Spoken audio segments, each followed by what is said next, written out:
4 دفعہ مجھے خواب میں آ کے ایک ہی بات کہتا ہے، اور جب وہ بات کہہ دیتا ہے تو اس کے بعد یکا خوف سے میری آنکھ کھل جاتی ہے. تو آپ بتائیں کہ اس کا ہم کریں کیا؟ تو میں نے کہا کہ پہلے آپ مجھے یہ بتائیں وہ کیا کہتا ہے.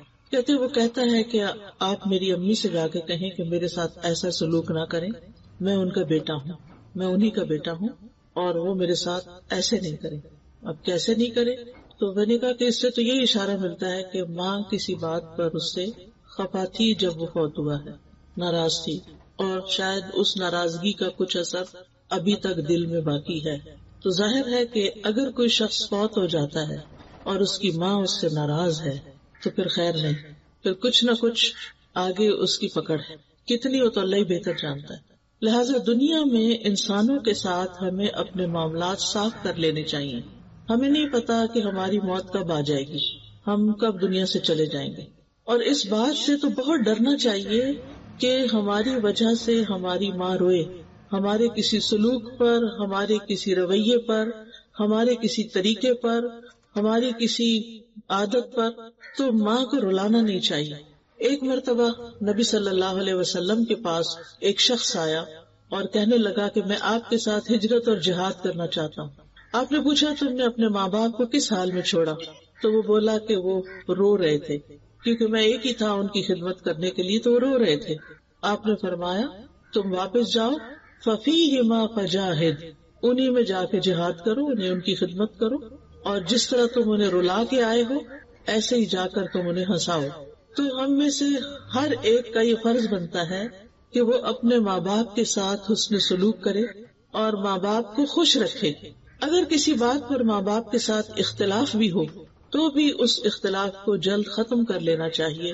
بعض اوقات ماں باپ ایسی باتیں کہتے ہیں جو ہمیں پسند نہیں ہوتی، یا ایسی بات کہتے ہیں جو ہمارے لیے ماننی بہت مشکل ہوتی ہے، لیکن پھر بھی اس میں آپس میں بات چیت کر کے کوئی نہ کوئی اس کا حل، کوئی نہ کوئی اس کا راستہ ضرور نکالنا چاہیے. اور اس حال میں موت ہرگز نہیں آنی چاہیے کہ ماں باپ ناراض ہوں، وہ دونوں یا کوئی ایک.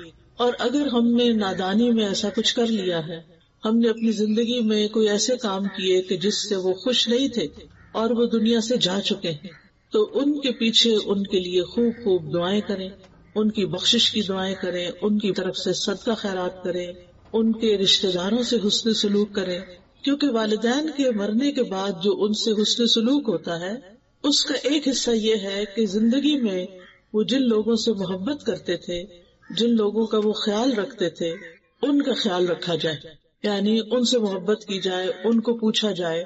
بعض اوقات تو اپنے بہن بھائیوں کو، رشتہ داروں کو جو مالی لحاظ سے کمزور ہے ان کی کچھ مال سے مدد کرتے تھے، اور اگر اللہ ہمیں توفیق دے تو اپنے والدین کی ان رشتہ داروں کی مالی مدد جاری رکھنی چاہیے. اسی طرح اگر وہ کسی خاص موقع پر کوئی صدقہ خیرات کرتے تھے تو وہ صدقہ خیرات ان کی طرف سے جاری رہنا چاہیے جب تک ہم زندہ ہیں. پھر ہمارے بعد ہماری اولاد تو جو بھی کرے گی، لیکن ہم اپنے والدین کی لیگیسی کو آگے لے کے بڑھنے والے ہوں.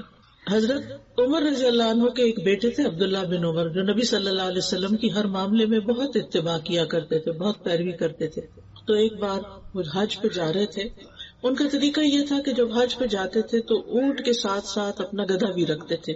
آپ کو معلوم ہے کہ اونٹ کی سواری تھکا دینے والی ہوتی ہے، اور جب وہ اونٹ پر بیٹھے بیٹھے تھک جاتے تھے تو پھر گدھے کو سواری کے لیے استعمال کرتے تھے. اور راستے میں چونکہ مٹی گرد بہت ہوتی تھی تو وہ اپنے سر پہ پگڑی پہنتے تھے. اب وہ جا رہے تھے تو راستے میں ایک بدو ملا، تو اس سے ملاقات کی تو پتہ چلا کہ یہ حضرت عمر کے دوست کا بیٹا ہے. تو انہوں نے اپنا گدھا بھی اور اپنی پگڑی دونوں ان کو دے دی. تو حضرت عبداللہ بن عمر کے ساتھی کہنے لگے کہ آپ نے تو دونوں چیزیں اس کے حوالے کر دی، آپ کا سفر کیسے گزرے گا؟ تو کہنے لگے کہ یہ میرے والد عمر کے دوست کا بیٹا تھا، تو مجھے خیال آیا کہ میں اس کے ساتھ حسن سلوک کروں، کیونکہ اس کا باپ میرے باپ کا دوست تھا. تو ہمارا دین کہاں تک ہمیں خیر خواہی اور خیال رکھنے اور رشتوں کو نبھانے اور تعلقات کو نبھانے کا حکم دیتا ہے. اور یہ صحابہ کرام تھے جن کے دلوں میں دنیا کی محبت نہیں تھی، اپنے لیے کم ہی کچھ بچا کے رکھتے تھے، دینے والے تھے. اور عربوں کے دل تو ویسے بھی بڑے وسیع ہوتے ہیں، اور ایک قدرتی بھی ان کے اندر دینے کا مزاج پایا جاتا ہے. لیکن اسلام نے آ کر اس دینے کے مزاج کو اور خوبصورت بنا دیا اور اللہ کی خاطر کرنے والا بنا دیا، جس کا پھر اجر ہی اجر ہے۔ تو بات میں یہ کر رہی تھی کہ بعض اوقات نیند کے وقت انسان خواب میں ایسی ایسی جگہوں پر پہنچ جاتا ہے، حالانکہ فزیکلی وہ بستر پر ہوتا ہے، تو وہ دراصل اس کی روح ہوتی ہے، اور وہ روح سے ملاقات کر سکتی ہے، یعنی گھوم پھر کے، اور پچھلے فوت شدہ لوگوں سے یا زندہ لوگوں سے یا کچھ بھی۔ تو یہ اللہ تعالیٰ کا ایک ایسا نظام ہے، اللہ تعالیٰ کی قدرت کا ایک ایسا مظہر ہے جسے ہم سب ایکسپیرینس کرتے ہیں، اور اس سے پتہ چلتا ہے کہ اللہ سبحانہ تعالیٰ وہ کام کرتا ہے جو بندے نہیں کر سکتے۔ یعنی اللہ تعالیٰ اگر روح لے جائے اور واپس نہ کرے تو کوئی بندہ اس روح کو ڈال نہیں سکتا، اور اگر اللہ تعالیٰ کسی کو بچانا چاہے تو کوئی کسی کو مار نہیں سکتا، وہ اس کی حفاظت کے لیے کوئی بھی رستہ نکال دے گا۔ لہٰذا ہماری زندگیوں میں بہت سی ایسی چیزیں ہو جاتی ہیں جن کے بعد ایک سوالیہ نشان رہ جاتا ہے کہ ایسا کیوں ہوا۔ تو بات یہ ہے کہ یہ تقدیر کا ایک حصہ تھا، اللہ کا فیصلہ تھا جو پورا ہو گیا۔ اس کے پیچھے کیا حکمت تھی، کیا بہتری تھی، بعض اوقات ہمیں سمجھ میں نہیں آتا، لیکن اللہ سبحانہ وتعالی ہر چیز کا علم رکھتا ہے۔ قد احاط اللہ بکل شیء علما، اللہ تعالیٰ نے اپنے علم کے ساتھ ہر چیز کا احاطہ کر رکھا ہے، ماضی، حال، مستقبل سب جانتا ہے۔ کس انسان کے فائدے میں کیا چیز ہے اور نقصان میں کیا چیز ہے، کس کی موت جلدی آنی چاہیے اور کس کی موت تاخیر سے ہونی چاہیے، اس کا علم اللہ تعالیٰ کو زیادہ ہے۔ لہٰذا کبھی بھی انسان کو اللہ کے فیصلوں پر ناراض نہیں ہونا چاہیے، بلکہ اللہ تعالیٰ کے فیصلوں کو خوش دلی سے قبول کرنا چاہیے کہ رضیت باللہ ربا، میں اللہ کے رب ہونے پہ راضی ہوں، وہی پیدا کرتا ہے، وہی موت دیتا ہے، وہی رزق دیتا ہے، وہی امتحان لیتا ہے، سب کچھ اسی کے قبضہ قدرت میں ہے۔ پھر اس آیت میں فرمایا وَيَعْلَمُ مَا جَرَحْتُمْ بِالنَّهَارِ، اور وہ جانتا ہے جو تم دن میں مختلف کام کرتے رہتے ہو۔ جرح کا لفظی مطلب ہوتا ہے زندہ چیز کی جلد، اسکن جو ہوتی ہے، اور چمڑے کو کسی تیز دھار چیز کے ساتھ پاڑ دینا، جیسے چھری، تلوار، ناخن، کچلی والے دانت، ان کے ذریعے اسکن کو کاٹنا جرح کہلاتا ہے۔ اسی لیے زخم کے لیے لفظ جرح استعمال ہوتا ہے، اور زخمی کو مجروح کہتے ہیں۔ اردو میں بھی یہ لفظ استعمال ہوتا ہے، مجروح۔ تو یہاں مراد اس سے ما جرحتم کا مطلب یہ نہیں کہ جو تم چیرتے پاڑتے ہو، بلکہ مطلب یہ ہے کہ جو کام تم اپنے ہاتھ سے یا زبان سے کرتے جاتے ہو۔ یعنی بعض اوقات انسان کے ہاتھ بھی دوسروں کو تکلیف دیتے ہیں، اور بعض اوقات زبان تو مجروح، زخمی کر ہی دیتی ہے دوسروں کو۔ یعنی جس قسم کے بھی تم کام کرتے ہو وہ سارے اللہ کے علم میں ہیں۔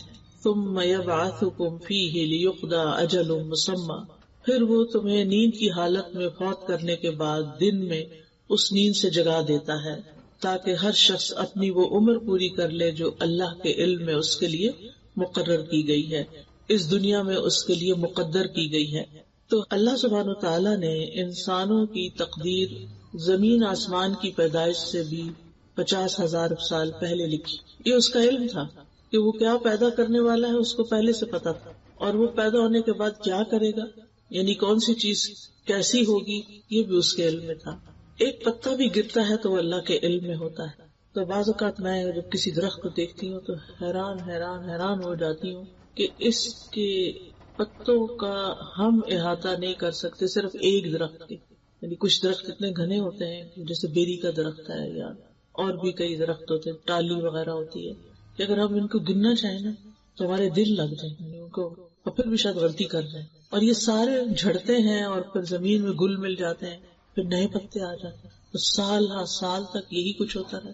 یہ سب کچھ اللہ کو پہلے سے پتا تھا کہ یہ درخت فلاں جگہ لگے گا اور اس پر ہر سال اتنے پتے آئیں گے، اس درخت کی عمر اتنے سال۔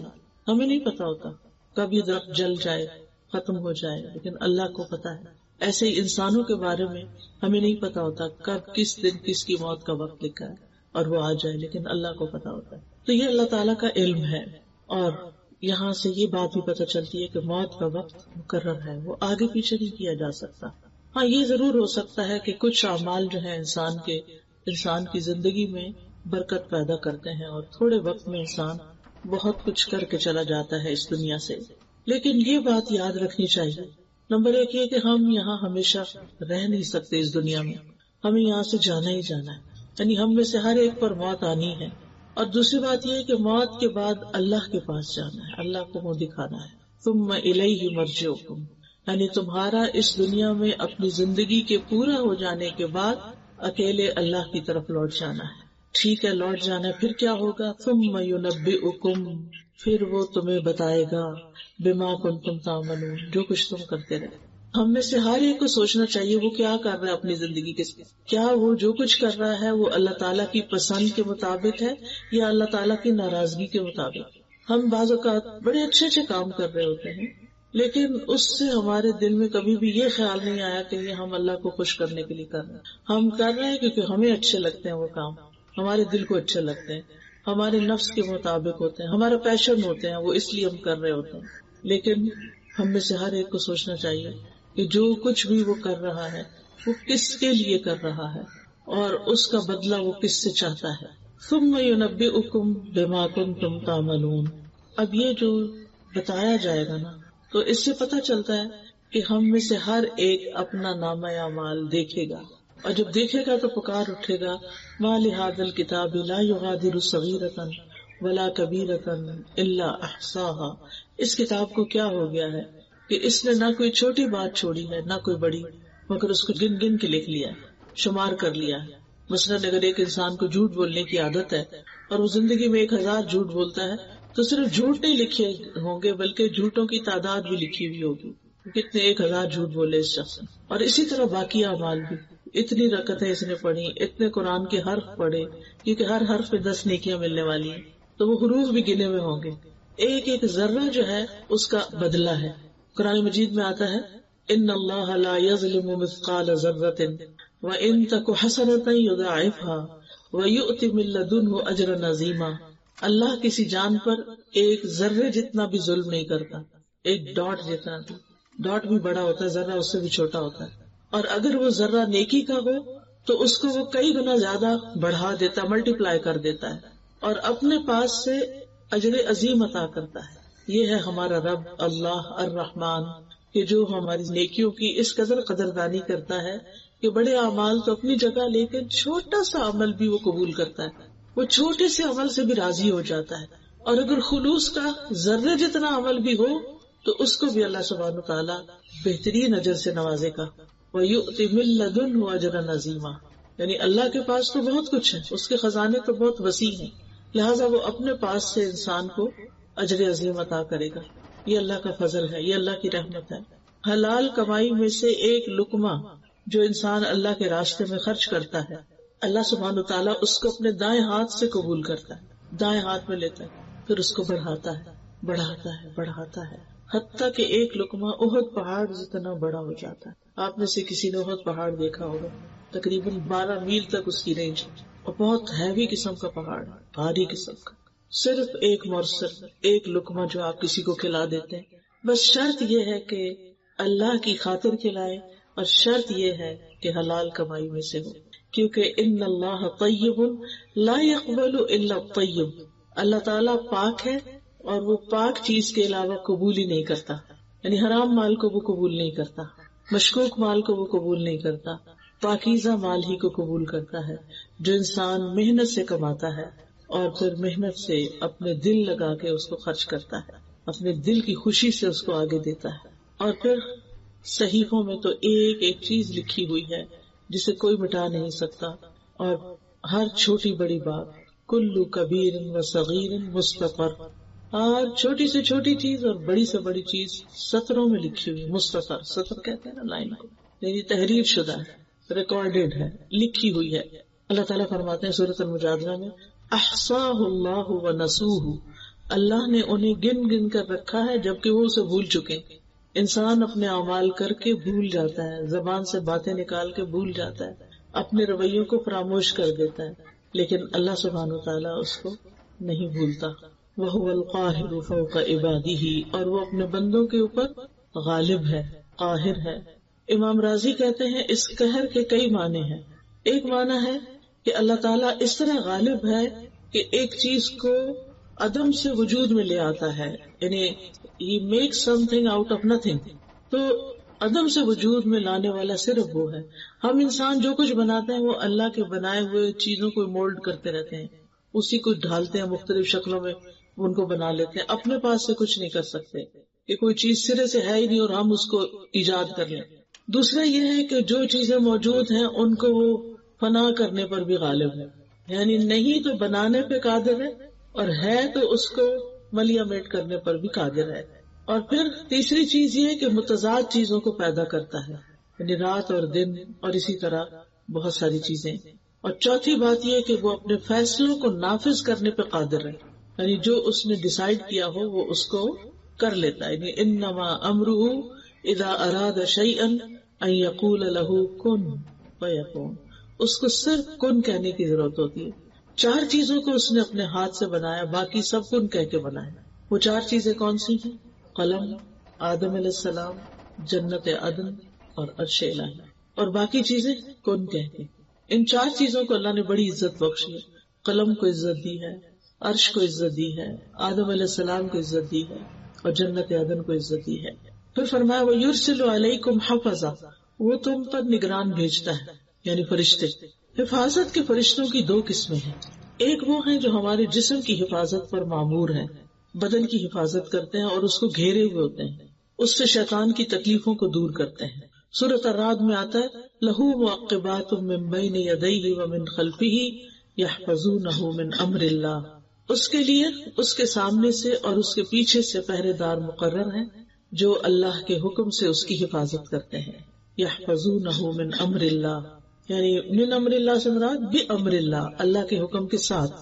دوسرے وہ فرشتے ہیں جو انسان کے اعمال کی حفاظت پر مامور ہیں, یعنی جو ایک ایک حرکت اور ایک ایک کام پر نگاہ رکھتے ہیں اور ہر ایکشن, ہر چیز کا پورا ریکارڈ مینٹین کر رہے ہیں. جیسا کہ اللہ تعالیٰ فرماتے ہیں ام یحسبون انا لا نسمع سرهم ونجواهم بلا ورسلنا لدیہم یکتبون, کیا وہ سمجھتے ہیں کہ ہم ان کے راز اور ان کی سرگوشیاں نہیں سنتے, یعنی یہ جو چھپ چھپ کے باتیں کرتے ہیں ہمیں نہیں پتا؟ کیوں نہیں, ہمارے بھیجے ہوئے فرشتے ان کے پاس ہی لکھتے رہتے ہیں. ہم سمجھتے کوئی نہیں سن رہا, ہم دائیں دیکھتے ہیں بائیں دیکھتے ہیں اوپر نیچے دیکھتے, کوئی نہیں اب بات کر لو. نہیں, فرشتے تو کہیں نہیں جاتے, وہ تو دل بیٹھے ہوتے ہیں. آپ شروع کرتے ہیں لکھ کے یا بول کے یا وسپر کر کے, وہ ساتھ ہی لکھنا شروع کر دیتے ہیں اور ریکارڈ کر لیتے ہیں. لہذا انسان کہیں بھی محفوظ نہیں ہے کہ وہ کہیں چھپ جائے یا اللہ سے بھاگ جائے. بھاگ کے دکھائے نہیں بھاگ سکتے, جانا تو اسی کے پاس ہے. کوئی موت سے نہیں بھاگ سکتا, کوئی اللہ تعالیٰ کے حضور حاضر ہونے سے نہیں بھاگ سکتا. جو بھاگے گا اس کو پکڑ کر اللہ کے حضور حاضر کر دیا جائے گا. اور ان فرشتوں کو حافظین بھی کہا گیا ہے, وَإِنَّ عَلَيْكُمْ لَحَافِظِينَ كِرَامًا كَاتِبِينَ يَعْلَمُونَ مَا تَفْعَلُونَ, اور بے شک تم پر یقیناً نگران مقرر ہیں جو معزز لکھنے والے ہیں, وہ جانتے ہیں جو کچھ تم کرتے, ان کو سب پتا ہے, تمہارے کھلے چھپے ہر چیز کا انہیں علم ہے. اب سوال یہ پیدا ہوتا ہے کہ اللہ تعالیٰ نے فرشتوں کے ذریعے نامہ اعمال کیوں لکھوایا ہے؟ یعنی اللہ تعالیٰ کو اگر خود ہی پتا ہے تو پھر فرشتوں سے کیوں لکھوایا ہے؟ اس میں بندوں کے لیے شفقت اور نرمی ہے, کیونکہ جب ان کو پتا ہوگا کہ اللہ تعالیٰ خود نگرانی کر رہا ہے, اور پھر یہ کہ فرشتے بھی لکھ رہے ہیں اور ان کا نامہ اعمال تیار کر رہے ہیں, اور یہ نامہ اعمال قیامت کے دن سب لوگوں کے سامنے انہیں پیش کیا جائے گا, یا دائیں ہاتھ میں دیا جائے گا یا بائیں ہاتھ میں دیا جائے گا, تو یہ اللہ تعالیٰ کی مہربانی ہے کہ پہلے سے بتا دیا گیا ہے, اور اس طرح وہ اپنے اس نامہ اعمال کی حفاظت کرتے ہیں کہ یہ سب کے سامنے آ جائے گا. تو اس کی بہت سخت شرمندگی ہوگی, تو مجھے اپنے ظاہر اور باطن کو ایک کر لینا چاہیے. یہ نہیں کہ میرے 2 روپ ہوں, ڈبل فیس ہو, میں لوگوں کے سامنے کچھ ہوں, میں تنہائی میں کچھ ہوں, میں اپنوں میں کچھ اور ہوں اور کسی اور کے سامنے اور ہوں, اپنے گھر میں کچھ اور ہوں اور باہر کچھ اور ہوں. نہیں, انسان ہی رہے اور لوگوں سے زیادہ اپنے رب سے ڈرنے والا ہو. پھر فرمایا حتی اذا جاء احدکم الموت توفته رسلنا, یہاں تک کہ جب ان میں سے کسی کی موت کا وقت آ جاتا ہے تو ہمارے فرشتے جو اس سلسلے میں مقرر ہیں وہ اس کو پورا لے لیتے ہیں. یعنی یہ جو کراون کاتبین ہیں یہ زندگی کی مدت ختم ہونے تک بس حفاظت کرتے ہیں, اور جب مدت ختم ہو جاتی ہے تو دوسرے فرشتے آ جاتے ہیں, ڈیوٹی چینج ہو جاتی ہے, یہ فرشتے چلے جاتے ہیں ہمیشہ کے لیے واپس, اور وہ فرشتے آتے ہیں جنہیں انسان کو فوت کرنے کا کام دیا گیا, وہ فوراً حاضر ہو جاتے ہیں, اور ان کا سردار ملک الموت کہلاتا ہے. جب موت کا وقت آتا ہے تو فرشتے دور تک حد نگاہ نظر آنے لگتے ہیں انسان. آپ نے دیکھا ہوگا کہ کئی مریض یہ بھی کہتے ہیں کہ بہت لوگ آ گئے ہیں، جگہ بناؤ، کھڑکی کھول دو، دروازہ کھول دو، پیچھے ہٹ جاؤ، جگہ بناؤ. یہ اکثر سننے کو ملتا ہے، یعنی مرنے والا اس طرح کی باتیں کر رہا ہوتا ہے. تو مومن کی روح جب فرشتے لینے آتے ہیں تو حد نگاہ تک فرشتے، اور وہ نورانی چہروں والے ہوتے ہیں، خوبصورت فرشتے ہوتے ہیں، جس کی وجہ سے میت کو ایک اطمینان ہو جاتا ہے. پھر ملک الموت آتے ہیں اور وہ فرشتوں کے سردار ہیں جو موت کا کام کرتے ہیں، اور وہ اس کے سرہانے کے پاس بیٹھ جاتے ہیں اور کہتے ہیں یا ایتھا النفس المطمئنہ ارجعی الی ربک راضیۃ مرضیہ فادخلی فی عبادی وادخلی جنتی ایھا الروح الطیب اخرجی من جسد طیب. اے پاک روح، پاکیزہ جسم سے باہر آ جاؤ. اور وہ روح ان کے کہنے پر ایسے باہر آ جاتی ہے جیسے پانی کا قطرہ کسی بوتل میں سے باہر نکل جائے آسانی کے ساتھ، کیونکہ اس کو رب کی ملاقات کی بشارت مل چکی ہوتی ہے کہ رب راضی ہے تم سے. تو وہ خوش ہو جاتی ہے کہ اب آگے مشکل نہیں ہے، اب جانا چاہیے. پھر اس کو دنیا سے زیادہ آخرت کی محبت لگ جاتی ہے. تو ایسے بندے سے اللہ تعالیٰ بھی ملنا چاہتا ہے جو اللہ کی ملاقات کی خواہش رکھتا ہو. ابن عباس کہتے ہیں کہ بہت سے فرشتے ملک الموت کے معاون ہیں، لہٰذا جو ہی روح نکلتی ہے تو ملک الموت روح نکال کے لے کے فوراً فرشتوں کے حوالے کر دیتے ہیں. پھر وہ جو نیک شخص ہوتا ہے اس کے لیے جنت سے کفن آتا ہے، روح کے لیے الگ کفن ہوتا ہے، اور جنت کی خوشبو حنوت بھی لاتے ہیں. اس کا نام حنوت ہے، حانون باء. تو وہ اس خوشبودار کفن میں اس کی روح لپیٹتے ہیں اور اس کو لے جاتے ہیں فوراً. یعنی فرشتے اس کو لے کے آگے چل پڑتے، آسمانوں کی طرف جاتے ہیں. جہاں جہاں سے فرشتے گزرتے ہیں اس روح کو لے کر، تو فرشتوں کا کوئی بھی گروہ جو راستے میں نظر آتا ہے وہ پوچھتا ہے کہ یہ کون پاکیزہ روح ہے. یعنی اس کی خوشبو کی وجہ سے اور اس کے احترام کی وجہ سے تو پتہ چلتا ہے کہ یہ تو فلاں، جو دنیا میں اس کا سب سے اچھا نام تھا، عزت سے جس نام سے اس کو بلایا جاتا تھا اس نام کے ساتھ بتایا جاتا ہے کہ فلاں کی روح جا رہی. حتیٰ کہ وہ پہلے آسمان تک پہنچتی ہے. پھر وہ دروازہ کھٹکھٹاتے ہیں، پھر وہ پوچھتے ہیں کہ کون ہے، تو بتایا جاتا ہے کہ فلاں کی روح ہے. پھر اس دروازہ کھول دیا جاتا ہے اور کرتے کرتے اس طرح 7ویں آسمان پہ پہنچ جاتی ہے، علیین، اعلیٰ علیین میں پہنچ جاتی ہے. تو بہرحال دنیا میں جسم کو نہلایا دلایا جاتا ہے اور پھر قبر میں لٹایا جاتا ہے اور پھر اس کی روح واپس آتی ہے اس کے جسم میں اور پھر حساب کتاب ہوتا ہے. وَهُمْ لَا يُفَرِّطُونَ، اور وہ روح نکالنے میں کوئی کمی نہیں کرتے، یعنی وقت مقرر سے پہلے نہیں جاتے اور موت کا وقت پورا ہونے کے بعد تاخیر نہیں کرتے. یعنی اپنی ڈیوٹی پرفیکٹلی انجام دیتے ہیں، کوئی کوتاہی نہیں کرتے، نہ پہلے جاتے ہیں نہ لیٹ جاتے ہیں، عین ٹائم پر. اور پھر یہ بھی معنی کیا گیا ہے کہ روح کو اس کے مقام تک پہنچانے میں کوئی کمی نہیں کرتے. اگر وہ اعلیٰ علیین سے تعلق رکھتا ہے تو وہاں لے جاتے ہیں اس کو، اور اگر کوئی برا انسان ہے، بدکار انسان ہے، تو اس کو سجین میں بھی لے جاتے ہیں، کیونکہ آسمان کے دروازے ایسے لوگوں کے لیے کھلتے ہی نہیں اور ان کو پٹخا مارا جاتا ہے اور سجین میں ان کی روح جاتی ہے. اور سجین ایک قید خانہ ہے. سجین کے بارے میں عام طور پر لوگوں کے اندر غلط فہمی پائی جاتی ہے. اس میں ہم دیکھتے ہیں کہ علماء جو ہیں سجین کے 2 معنی کرتے ہیں. ایک تو وہ جو قرآن مجید میں آتا ہے کلا ان کتاب الابرار لفی علیین، اور پھر اسی طرح لفی سجین جو برے لوگوں کا نام اعمال ہے. اس کا معنی کیا ہے کہ فجار کے برعکس نیک لوگوں کی کتاب یا نامہ اعمال جو ہے وہ علیین میں رکھا جاتا ہے.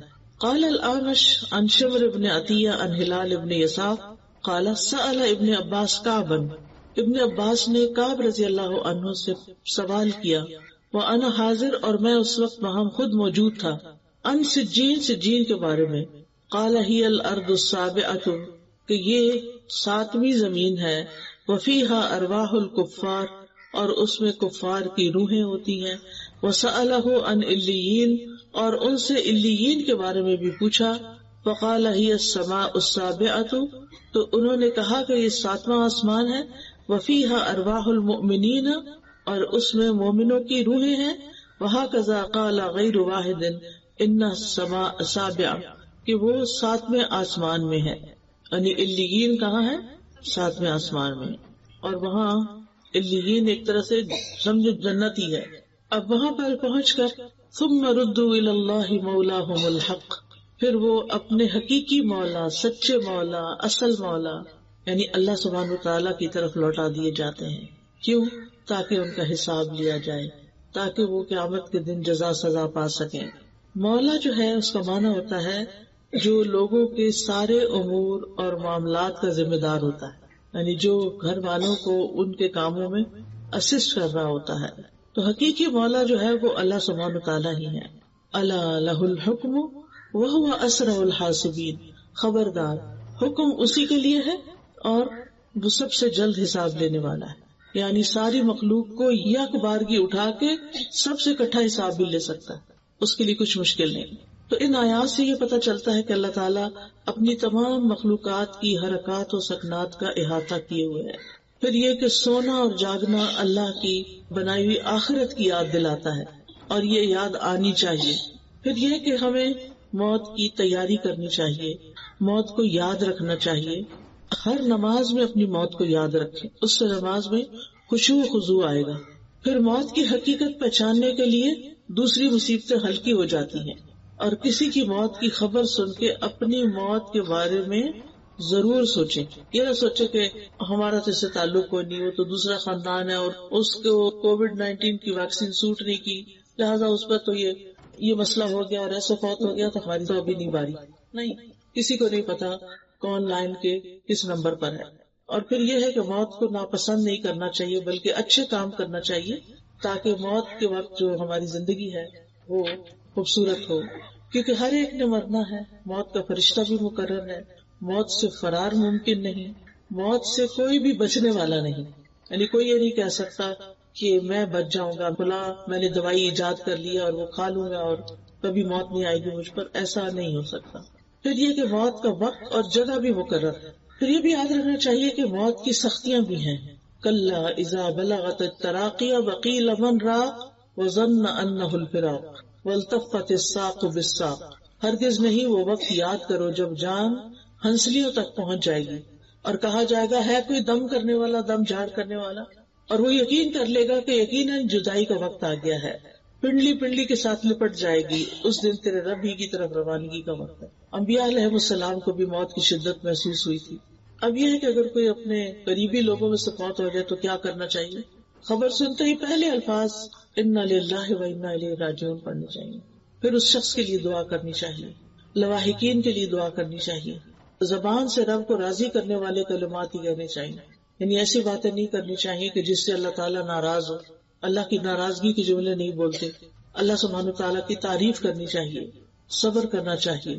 حدیث میں آتا ہے کہ صدمے کی پہلی چوٹ پر صبر کرنا، یعنی اصل صبر کیا ہے؟ جب چوٹ لگے تو اس وقت صبر کرے انسان. یہ نہیں کہ پہلے رونا دھونا مچا لے، چیخ چلا لے، پھر بعد میں کہ میں نے اب صبر کر لیا. وہ تو سب کو ہی آ جاتا ہے. یہ یاد رکھنا چاہیے کہ صبر کرنے سے اجر مل جائے گا. انما یوفی الصابرون اجرہم بغیر حساب.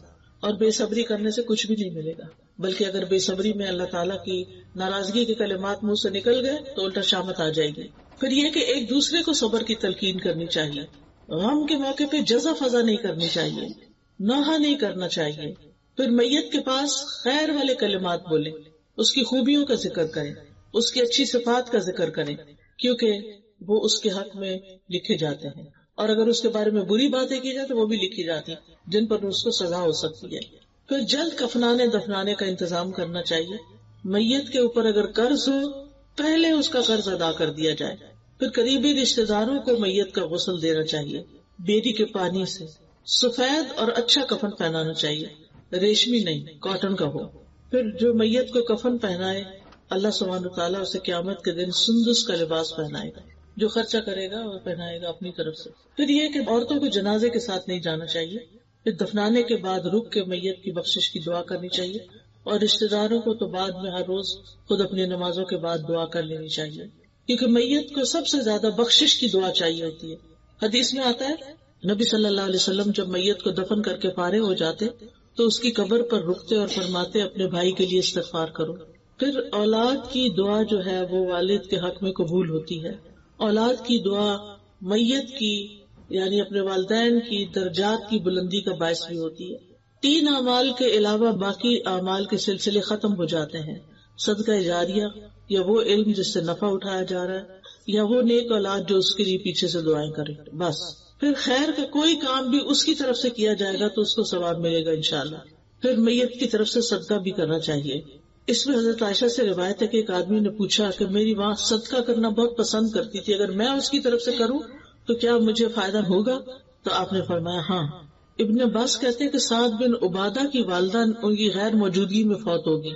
انہوں نے عرض کیا اللہ کے رسول صلی اللہ علیہ وسلم میری والدہ فوت ہو گئی اور میں موجود نہیں تھا، کیا ان کی طرف سے میرا صدقہ کرنا ان کو فائدہ دے گا؟ آپ نے فرمایا ہاں. تو سعد نے کہا میں آپ کو گواہ بناتا ہوں کہ میرا پھلدار باغ ان کی طرف سے صدقہ ہے. پھر میت کے چھٹے ہوئے روزے رکھنے چاہیے جو ان کے وارثین وغیرہ ہوں. پھر میت کی طرف سے ہو ممکن تو حج بھی کیا جائے. اور پھر یہ کہ دعا میں اللہ تعالیٰ نے بہت فائدہ رکھا ہے، دعائیں خوب کرنی